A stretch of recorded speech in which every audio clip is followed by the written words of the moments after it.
À partir du 15 juillet prochain, le prix de l'essence à la pompe passera de 625 francs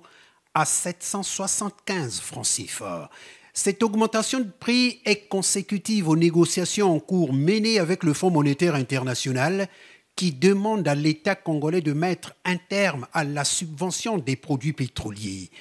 Devant cette réalité des faits, le gouvernement a pris l'option d'informer et d'expliquer.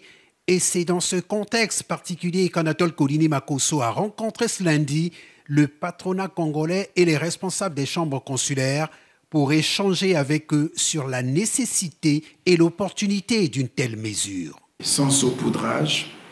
sans langue de bois, sans démagogie, nous devons savoir dire la vérité à nos populations et commencer à affronter la réalité des prix pour éviter que vos activités aussi continuent à prendre un coup et que petit à petit, nous revisitions notre modèle économique qui a été longtemps influencé par un modèle avec une forte intervention de l'État.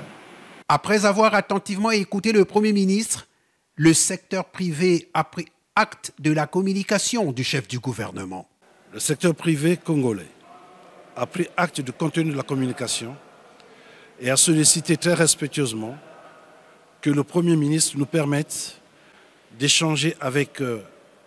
les ministres sectoriels afin de revenir vers le chef du gouvernement, lui dire quelles sont les mesures que le secteur privé propose pour pallier à l'impact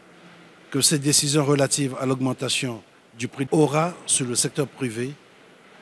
aura sur toutes nos entreprises, formelles et informelles, à une étape où nous sommes en train de passer d'une mutation du secteur informel vers le secteur formel. Le gouvernement commence d'abord par augmenter de 30% le prix du super avant de procéder ensuite à l'augmentation du prix du gazole,